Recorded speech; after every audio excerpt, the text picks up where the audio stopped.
Y estamos recibiendo con muchísimo gusto a la doctora Marisa Pedemonte, especialista en sueño. Bienvenida, Marisa, un gusto tenerte nuevamente. Hola, gracias, lo mismo digo.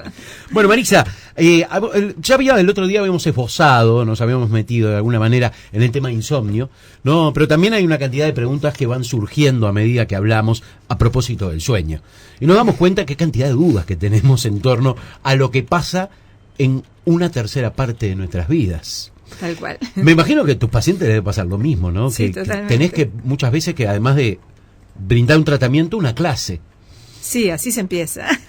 Yo siempre le digo a los pacientes, tienen que saber, tienen que informarse, tienen que buscar información en internet, aclarar dudas, y bueno, por supuesto conmigo también, pero sí, mi primera consulta con un paciente siempre es 1 hora y media, y básicamente el entorno es aprender, les doy una clase de sueño, de cómo debe ser el sueño normal, qué expectativas deben tener, qué otras cosas son, bueno, que no los debe preocupar. Es decir, saber, como en cualquier, digamos, el sueño no es una enfermedad, es una situación fisiológica, pero cuando va el paciente a un médico por una enfermedad, es lo mismo. El paciente necesita información y el médico tenemos la responsabilidad de informarlo, de asesorarlo y de que aprenda, porque entonces después es todo mucho más fácil. Marisa, en este consultorio abierto ya te pregunto, mate, café, té, ¿son bebidas que podemos tomar cerca de la hora de dormir o mejor no para evitar un insomnio? A ver, cada uno sabe cuánto le impacta mate, café, todos los estimulantes, chocolate, que nadie se acuerda del chocolate, es súper estimulante, sí, las bebidas cola. Esas, si no le pasa nada a la persona que lo está tomando, no pasa nada. Es decir, eso en general. Los jóvenes tienen mucha resistencia, tienen un sueño muy poderoso, por eso gracias a la melatonina, gracias a todos los mecanismos fisiológicos, y como digo siempre yo, el cerebro está lleno de neuronas a los 20 años, entonces, bueno, se tiene mucho más resistencia a todo. Entonces lo que viene pasando muchas veces es que hay costumbres que se tienen de joven, y después los pacientes dicen, pero yo nunca tuve problemas con el tomar café de noche o tomar mate hasta la noche, ¿y por qué ahora sí? Y bueno, porque ahora no tiene 20, ahora tiene 40 o tiene 50. Es decir, las cosas van cambiando dentro de la vida de la propia persona. Y en la farmacia interior que cada uno es, aquello que nos hacía dormir ya no está. Ya. De repente, ¿no? Digo, no sé, esas... sustancias internas. No, me refiero a uno mismo, claro, ¿no? Claro. El sueño se hace un poco más frágil, más débil, o hay cosas que van haciendo que el sueño no sea tan poderoso, que es sobre todo la vida hormonal cíclica del ciclo de 24 horas, que es la que nos fortalece el sueño, sobre todo la melatonina. Entonces, eso se nota, eso repercute, y si además damos una sustancia estimulante que está haciendo como, digamos, imitando la mañana, es decir, nos está poniendo en el tono simpático, que es el que nos da la energía para estar todo el día activos y atentos y despiertos, nos está poniendo a un nivel vegetativo de tono simpático igual que en la mañana, y el cerebro se confunde, cree que a las 8 de la noche todavía necesita estar alerta 12 horas más, y eso es lo que pasa. Luego hay un insomnio de no poder dormirse cuando uno se va a la cama. O sea, que el que mejor sabe qué le hace mal, qué le hace bien, qué le perjudica y qué no, es cada una de las personas, y hay que hacerle caso a lo que dice el cuerpo. Tú el otro día nos comentabas que antes de dormir no ver informativos, nada violento que nos pueda alterar ese sueño. ¿Qué otras cosas podemos hacer para tratar de llegar de la mejor manera a la hora de dormir y no desvelarnos? Que también nos comentabas que pasado desde entre los 10 y 20 minutos ya es como que uno puede empezar a notar esto de no poder dormir. Que ya la gente lo siente como, no me estoy durmiendo, y se empieza a poner nerviosa. Sí, prepararse para el sueño es una preparación que requiere no solo el comportamiento físico, ponerse el pijama, lavarse los dientes, es prepararse psicológicamente, es decir, como en general le digo a mis pacientes, hay que vaciar la mochila. Uno no se puede ir a la cama con todo el montón de preocupaciones que bueno, que le acarrió el día, que a veces, además muchas veces hay un ejercicio conductista que es fantástico y funciona muy bien para el insomnio por estrés, que es hacer todo el ejercicio de pensar explícitamente, incluso escribirlo, todo lo que está preocupando en el momento de irse a dormir o un rato antes, preocupando en el sentido de cosas que pueden ser triviales, pero que, bueno, a uno le ocupan tiempo, memoria, que está pasando, que pueden ser anécdotas del vecindario, que pueden ser no solo problemas personales. Hay un montón de cosas que después, en el momento de acostarse y digamos, de que se está ocioso, revoloteando en la mente con un montón de ideas, se toman cualquiera de estas ideas y uno se desvela. Y entonces uno dice, ¿por qué estoy pensando a las 3 de la mañana que mañana tengo que ir a la tintorería a recoger un pantalón? Ese no es ningún problema, lo voy a hacer. Pero ¿por qué? Lo pensé y me desveló. Porque, digamos, fue un problema que no se solucionó antes de ir a la cama. Bueno, y eso es una cosa intrascendente que a veces pasa.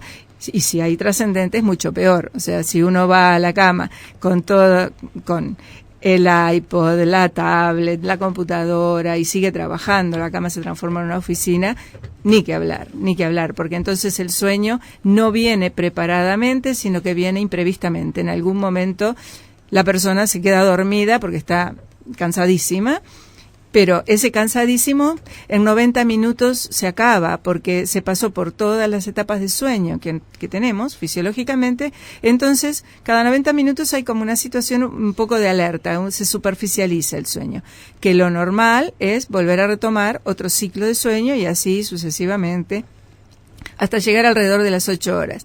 Ahora, si en ese momento de una pequeña alerta enganchamos una idea o estamos rodeados, estamos incómodos, incluso la gente que se duerme trabajando con la computadora, por supuesto está en mala posición, tiene la computadora por ahí prendida todavía, entonces se pone a acomodar eso o a cerrar documentos o lo que sea y se despertó y ahí va a demorar en retomar el sueño. Entonces, cerrar los pensamientos conscientemente, esto, lo otro, los importantes, lo no tan importantes. Ahora, cuando uno está en este momento de insomnio, ¿el contar ovejitas sirve? Claro, el contar ovejitas quiere decir no pensar en nada trascendente, quiere decir poner relajarse y pensar en algo intrascendente. Hacer cosas aburridas. Técnicas de relajación. Aburrirse, tratar de aburrirse, no pensar en nada, hacer cosas monótonas. Hay gente, por eso cada uno también tiene que elegirlo. Están las músicas que inducen al sueño, o ruidos naturales. Hay gente que le gustan los ruidos de agua, o a otra gente le gustan los ruidos de pajaritos. Claro. O sea, cada uno, alguna cosa que a alguien le puede gustar, a otro le puede molestar y lo puede desvelar. O sea, cada uno tiene que encontrar su arrorró, Marisa, digamos. Está buena esa, cada uno encuentra su arrorró. Creo que incluso alguna vez hablábamos con la audiencia, ¿no? ¿Qué nos hacía dormir? ¿Cuál era nuestro arrorró? Pero, Marisa, si habláramos, por ejemplo, de las etapas de la vida, ¿no? Vamos en la lactancia, la niñez, la adolescencia, adultez, tercera edad, por poner algunas, ¿no? Esto, etapas en cuanto a vivir, ¿verdad? Ahora, si las viéramos desde el punto de vista del sueño, ¿cuántas etapas habría de acuerdo a la manera en que dormimos? Bueno, más que etapas, hay situaciones de vida que son, para el punto de vista del sueño fisiológico, el sueño normal es uno, con las características que ya hablamos. Ahora, el problema es que a lo largo de la vida, y en la vida hay que separar además el hombre y a la mujer, hay etapas que son muy, muy determinantes de las características del sueño y de la perturbación del sueño. Entonces es un perfil que uno como médico de sueño ve totalmente. O sea, una mujer en sus 50, o sea, alrededor del climaterio, que viene con problemas de sueño, uno ya se imagina el escenario. Es una persona que tuvo mucha fragilidad de su sueño y se vio muy interrumpido su sueño cuando crió hijos. Entonces, luego la fragilidad se mantiene, o sea, el sueño se mantiene alterado pero los hijos crecieron. Entonces hay una situación de ocio, el famoso nido vacío, y además, y no hay hijos en la vuelta, y ya hay mucho tiempo y un mal dormir. Entonces es una situación, y digo, ¿por qué el climaterio? Porque bueno, cuando hay hormonas, las hormonas sexuales femeninas son muy poderosas también en el ciclar el sueño y la calidad del sueño. Entonces cuando ese contingente hormonal disminuye, ahí tenemos el problema de que empiezan los insomnios severos. Ahora, Marisa, hay una frase típica, muchas veces aquellos que tenemos hijos les hemos escuchado, dice, ¿tenés hijos? Nunca más vas a dormir tranquilo, ¿no? Sentencia, ¿no? Lo cual es una especie de condena, ¿no? Digo, no, porque ya sean cuando es chiquito, por lo que sea, cuando es un poco más grande, cuando son adolescentes, no sé si es verdad o es mentira, pero dicen nunca más vas a dormir tranquilo. Más allá de la tranquilidad, de si les pasó, si salieron a bailar o no, ¿cambia el sueño a partir de la maternidad y de la paternidad? Sí, por supuesto, cambia el sueño. Ahora, hay dos lecturas de eso. Nunca vas a dormir tranquilos cuando sean adolescentes, eso creo que es casi verdad. Es cierto. Ahora, cuando son recién nacidos y eso, no, es responsabilidad de los padres seguir durmiendo tranquilo. Y es una cosa muy preocupante, porque el sueño naturalmente, un bebé sano, que no tiene ningún problema de salud, duerme y debe dormir muy bien, bueno, salvo los primeros meses en donde tienen que despertarse para mamar porque no tienen la capacidad de estar durmiendo 8 horas de corrido, pero salvo estos meses de transición en donde, bueno, la madre tiene realmente problemas de sueño, porque claro, está todo el tiempo dando de mamar, cambiándolo el provechito, todas esas cosas, y cuando quiso acordar, bueno, ya casi que empezó de vuelta la próxima etapa de darle de mamar. Entonces, salvo esa situación que, bueno, biológicamente no está resuelta, lo que se resuelve es que la madre, bueno, se transforme en un dormidor corto igual que el bebito, pero eso es un lapso muy, muy breve. El asunto es perdurar esa situación, y es una situación realmente enojosa para todos. Para el bebé, porque se acostumbra de malos hábitos. Todos los niños que tienen trastornos de sueño, la culpa es del entorno, digamos. Es un trastorno de sueño adquirido por los malos hábitos. Malos hábitos, los padres a veces se enojan mucho cuando les digo eso, pero el asunto es que deben reaccionar, que ellos deben generar conductas muy firmes, muy estrictas, así como tienen el plan de vacunación, nadie lo duda. Y eso tienen que darse la vacuna tal en tal mes, perfecto. ¿Por qué todo el mundo pone en cuestión el plan de que deben ir a la cama a una determinada hora, que su ámbito de dormir es ese y que no se negocia la cama grande o un poquito más, o la tele, o no? Es la hora de dormir, que debe ser siempre la misma, la tranquilidad de soledad al bebé, una tranquilidad, pero no como un castigo, no punitivo, al contrario, es como una cosa, esto es bueno para ti, con tus juguetes, con tus cosas, a tu cunita. Bueno, ese tipo de cosas es fundamental que lo tengan en consciente. Ni que hablar, porque eso es el mejor regalo que se le puede dar a un hijo, que aprenda a dormir para toda la vida. Y después, para la pareja. Es decir, hay parejas que deciden no tener más hijos en función de lo mal que pasaron por no dormir durante periodos que a veces son de años, cuando tienen el primer hijo. Y son causales de divorcio también, de separación y de que la pareja tenga rupturas realmente profundas. Entonces, digamos, y eso es solucionable. Sí, aprenden. Marisa, tú nos habías comentado que la siesta corta era necesaria. ¿Hasta qué hora en la tarde podemos hacer una siesta corta que no interrumpa el sueño profundo de la noche?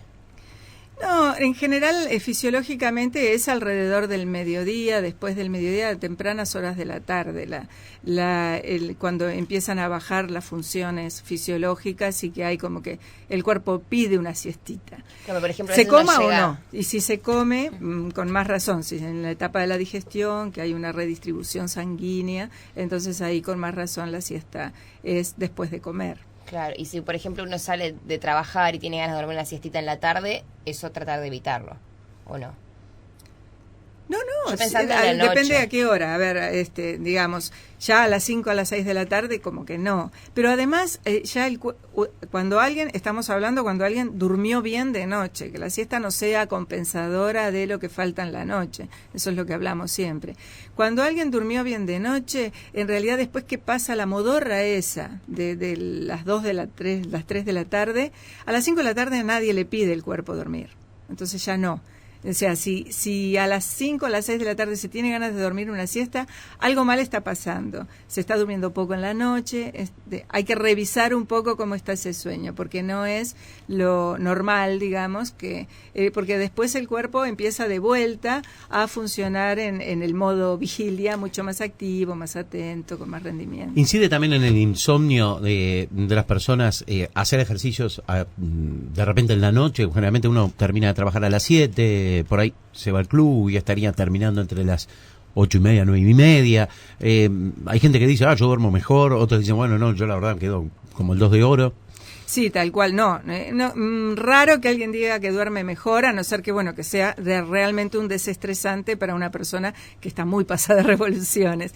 Pero en general, y por supuesto fisiológicamente, es totalmente prohibido para alguien que tiene insomnio. Que hay gente que dice, ¡ay, qué horrible! Yo es la única hora que tengo y yo después duermo bien. Bueno, si usted después duerme bien, todavía no tiene problema, pero vaya pensando que lo va a tener. Porque con lo que hablábamos, ¿no? Después uno va creciendo y las cosas empiezan a pasar factura.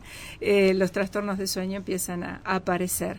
Entonces, pero cuando que en general cuando vienen a mí es porque ya tienen trastornos de sueño, ahí les prohíbo absolutamente, pero eso es absolutamente, porque la descarga, hacer ejercicio no, sobre todo ejercicio aeróbico, porque la descarga de adrenalina es lo que está imitando la descarga de adrenalina de la mañana y lo que decíamos recién. Sí. Esto es decir, bueno, necesito muchísimo más horas de estar despierto y eso genera una excitación e incluso el estar también con mucha actividad mental. A veces, o sea, los docentes que dan clases hasta tarde en la noche, hasta entrada a la noche, después tienen problemas para dormirse. Nos estamos riendo de los ciclos naturales muchas veces, ¿no? Estamos, los estamos desafiando y vamos a perder si no tomamos medidas. Marisa, muchísimas gracias por aparecer hoy y bueno, por estar con nosotros y continuamos la próxima, ¿te parece? Al contrario, por supuesto, la semana que viene. Gracias. Gracias.